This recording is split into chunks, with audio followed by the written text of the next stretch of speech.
Уважаемые коллеги, дорогие гости, приветствую вас в пресс-центре Международного информационного агентства «Спутник». Сегодня мы будем говорить о завершении программы помощи от Российской Федерации, от Краснодарского регионального отделения общероссийского общественного движения «Россия молодая» с нашими уважаемыми гостями, которых я с удовольствием представлю. Это глава администрации города Сухум Агрба Тимур Михайлович, а также председатель Совета Краснодарского регионального отделения общероссийского общественного движения «Россия молодая» Марченко Роман Сергеевич. Дорогие гости, еще раз вас приветствую. Действительно, длительное время прошла широкая программа, которая затронула и спорт, и медицину, и образование.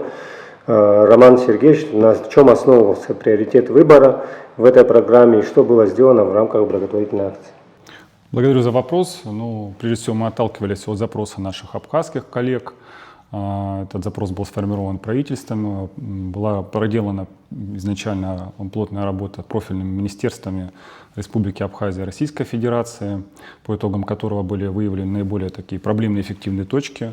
В том числе этот вопрос прорабатывал и президент Республики Абхазия Бадр Зурабович Гунба, и Сергей Владимирович Кириенко, по итогам которой мы приступили к исполнению. И были выбраны несколько блоков. Это система здравоохранения, в рамках которой мы передали порядка 10 машин скорой медицинской помощи, также передвижной флюорограф и передвижной флюорограф с техникой маммографа. Выбор абсолютно очевиден, потому что действительно был дефицит данной техники, а многие машины скорой медицинской помощи, которые находились на балансе Минздрава, они также уже подходили к этапу списания, были уже в ненадлежащем состоянии. А такая техника, как флюорограф плюс маммограф, крайне требовалась для жителей Республики Абхазия. Многие жители, мы знаем об этом, не имея возможности мобильно воспользоваться соответствующими исследованиями, с помощью этой техники были вынуждены приезжать в Сочи, там проводить данные обследования. Поэтому здесь выбор был точен и абсолютно очевиден, эта помощь была необходима. По линии Министерства просвещения мы передали порядка 20 школьных автобусов, также 22 передвижных компьютерных класса и 120 интерактивных досок. Здесь также все абсолютно очевидно и правильный выбор был сделан, потому что действительно требуется модернизация инфраструктуры, технического оснащения образовательной системы Республики Абхазия, чтобы сделать образовательный процесс в школах более инновационным, эффективным, более увлекательным для детей. Поэтому данная техника, естественно, она уже интегрирована в систему и активно пользуется в школах.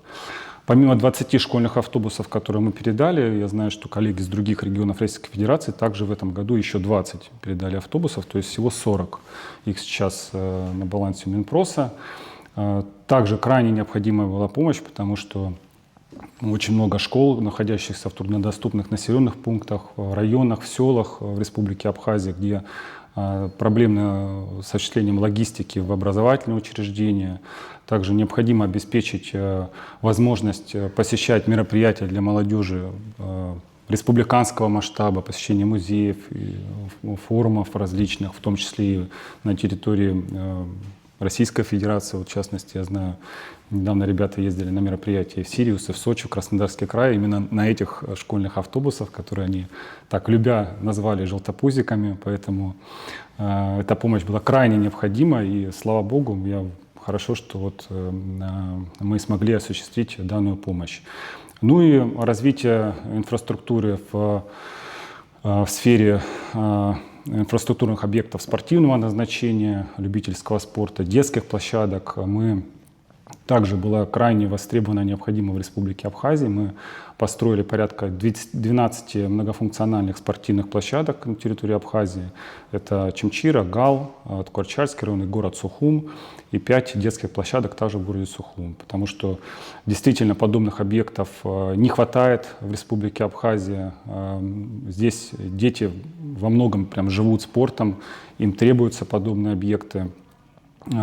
Абхазия, в принципе, богата на известных, именитых спортсменов мирового уровня, и для того, чтобы полноценно ребята могли развиваться, необходимо обеспечить равный доступ к занятию спортом для всех ребят, для молодежи. Именно поэтому был сделан выбор в пользу развития инфраструктуры в этом направлении. Тимур Михайлович, какую помощь в рамках этой программы получила столица республики? И как вы оцениваете своевременность этой поддержки? Насколько она отвечает первоочередным потребностям нашего города? В рамках этой программы, этой поддержки, мы получили в городе Сухум 8 новых универсальных спортивных площадок. Универсальных, потому что там можно заниматься футболом, баскетболом, волейболом, теннисом. Также на них есть воркаут-площадки, там, где можно заниматься тяжелой атлетикой. Это очень такие практичные спортивные площадки. Получили также 3 кареты скорой помощи, значит, из той партии большой, что было передано Министерству здравоохранения. Министерство здравоохранения, в свою очередь, 3 кареты передала администрации города Сухум для нашей городской станции скорой помощи. И 2 школьных автобуса, которые, значит, получила 10-я школа, 1 автобус, и 1 автобус получила вспомогательная школа. Вот, кстати, вспомогательная школа ежедневно, значит, пользуется этим автобусом и привозит и увозит в школу детей с ограниченными возможностями. Это на самом деле очень такой значимый подарок, можно сказать, этой школе. И действительно, долгие годы школа нуждалась вот в таком транспорте. Что касается спортивных площадок, модернизация всей спортивной инфраструктуры города, значит, уже давно назрела.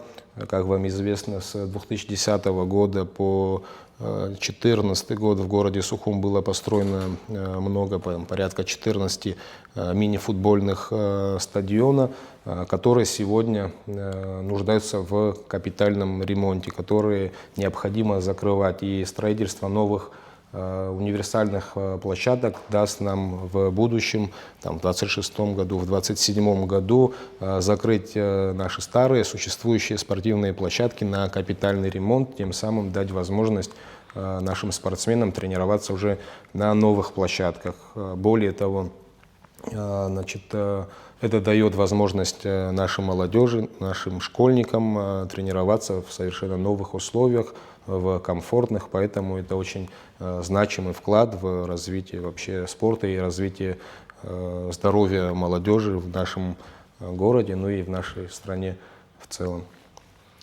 Роман Сергеевич, расскажите, пожалуйста, как было организовано взаимодействие на всех этапах от определения потребностей до финальной установки оборудования, что стало, на ваш взгляд, ключевым фактором успешной реализации этого проекта?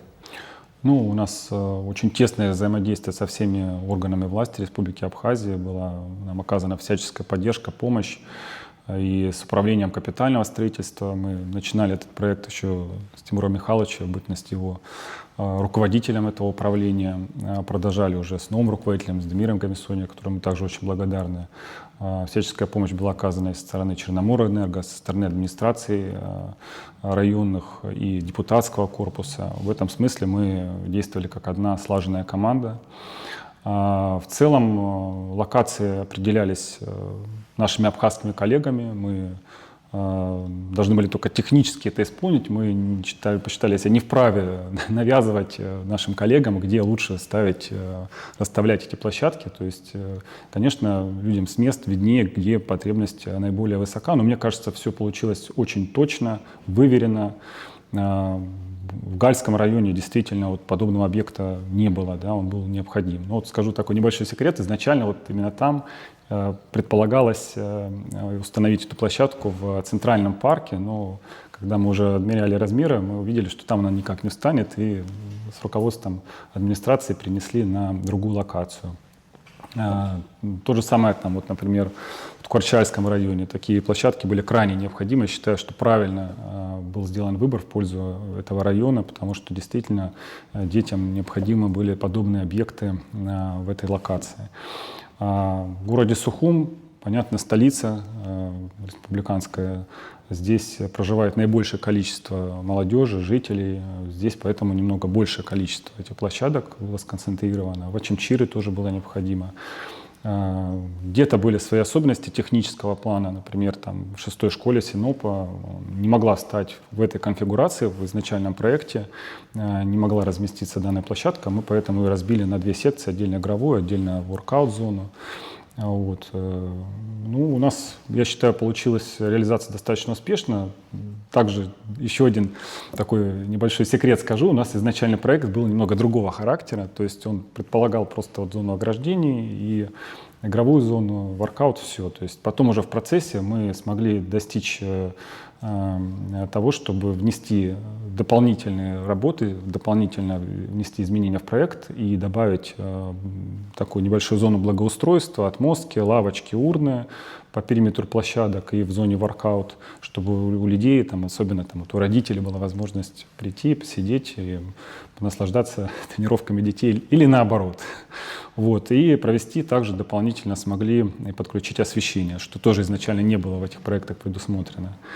Вот. Ну и по детским площадкам также, считаю, очень удачные локации были выбраны. Это и парк Тараса Шамба, и 30 сентября напротив детского сада, Лакоба 3 во дворах, там, массив Гумиста. То есть все, я считаю, что прошло в этом плане абсолютно выверенно и успешно, за что еще раз хочу поблагодарить. Тимур Михайлович, как вы упомянули выше в своем выступлении, те площадки, которые были ранее построены 10 лет назад, они сегодня нуждаются в капитальном ремонте, соответственно, эксплуатация текущих площадок тоже требует определенного внимания и средств. Как вы планируете обеспечивать долгосрочную эксплуатацию, сохранность, эффективность использования всего переданного имущества?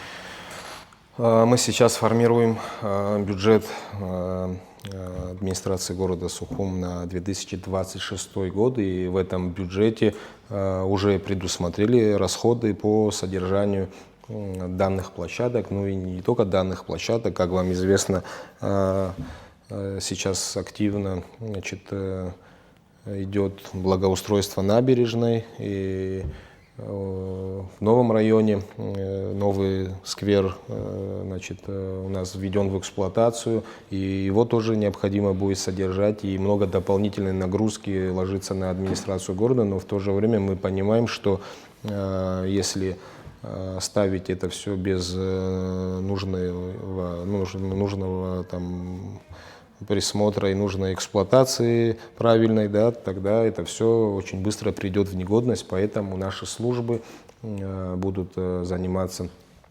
технической эксплуатацией, охраной этих объектов, поэтому вот в этом направлении работа уже ведется, решение по этим вопросам уже есть, и определенные суммы на содержание всех площадок уже заложены в бюджет 2026 года. Программа завершена. Видите ли вы потребности и возможность для новых совместных проектов с российскими регионами или общественными организациями, и в каких сферах они сейчас наиболее актуальны? Ну, безусловно, потребностей у нас в городе, как и в стране в целом, да, очень много. Конечно, мы видим потребность в продолжении такого рода взаимодействия. Чем больше мы сможем, значит, в таком направлении взаимодействовать, тем, конечно, больше полезных и хороших дел мы сделаем для города. Значит, повторюсь, проблем у нас много, и направлений, в том числе, он непочатый край, так скажем, да, но сегодня у нас остро стоит вопрос жилищно-коммунального хозяйства, вопрос лифтов, значит, вопрос благоустройства городских территорий и так далее. Поэтому мы, как говорится, рады сотрудничать во всех этих направлениях и налаживать связи для того, чтобы какие-то дальнейшие проекты тоже реализовать. Роман Сергеевич, завершенная программа – это единичный проект или часть долгосрочной стратегии России молодой, и планируете ли вы новую инициативу в Абхазии? Ну, скорее, это продолжение долгосрочной стратегии работы России молодой, ведь данная программа – это далеко не единичный проект. Мы, по сути, ведем деятельность, в том числе в Республике Абхазия, по различным направлениям, начиная с 2011 года на регулярной основе. Самые разные проекты здесь уже были реализованы нами. Это и международные круглые столы, научно-практические конференции, как с участием научного сообщества, общественного сектора и молодежи Республики Абхазия. Это и молодежные форумы, которые мы проводили в Сочи с абхазской молодежью и преподавательским корпусом, с выездными сессиями в Республику Абхазия, рядом волонтерских и просветительских мероприятий здесь. Это и ежегодная Олимпиада по русскому языку, которая проводится в нашей организации, начиная с 2014 года, ежегодно, для учащихся школ 7-11 классов. И уже в феврале следующего года мы планируем очередную Олимпиаду по русскому языку провести.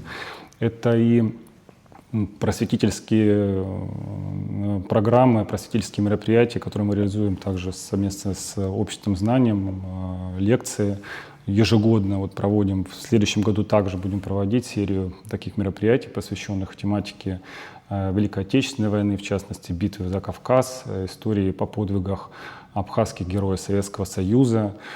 Поэтому работа была и до этой программы, работа будет активно продолжаться и по ее завершению в следующем году.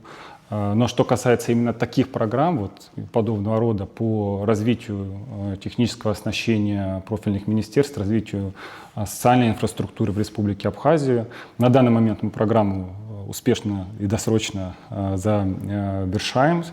Но, возможно, в будущем что-то подобное будет. Если соответствующие поручения будут возложены на нашу организацию, мы их, безусловно, успешно выполним. Уважаемые коллеги, может быть, есть вопросы? Если вопросов нет, то в завершение пресс-конференции, Тимур Михайлович, хотелось спросить. Мы видим, как вы в своем выступлении также упомянули, что большая часть города восстанавливается за счет взаимодействия с городами-побратимами в Российской Федерации.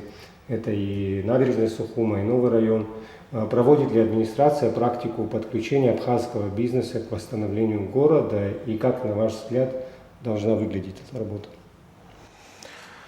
Да, сегодня, если говорить о реконструкции набережной, в реконструкции набережной также принимают участие абхазские бизнесмены из диаспоры. Хотелось бы, чтобы активнее подключались и наши местные бизнесмены. Такие, значит, запросы у нас есть, и мы бы хотели, чтобы активнее люди включились в процесс реконструкции набережной. И такую работу мы с бизнесменами уже проводим. Есть уже определенные результаты, но хотелось бы, конечно, чтобы все это было активнее. Это что касается набережной. Но по городу ежедневно мы сталкиваемся с различными проблемами. И сегодня действительно бизнес подключается к решению тех или иных задач. Это там благоустройство тротуарных зон, там, ремонт фасадов, освещение, ремонт дорог.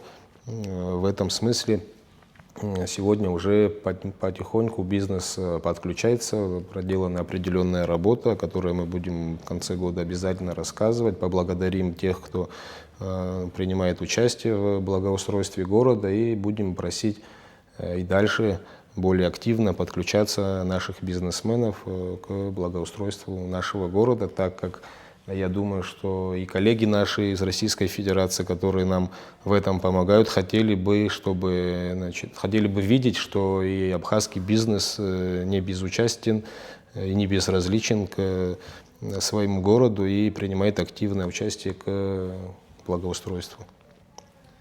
Уважаемые гости, спасибо, что нашли время для нашей сегодняшней беседы. Наша пресс-конференция подошла к концу. Мы с вами прощаемся. До новых встреч.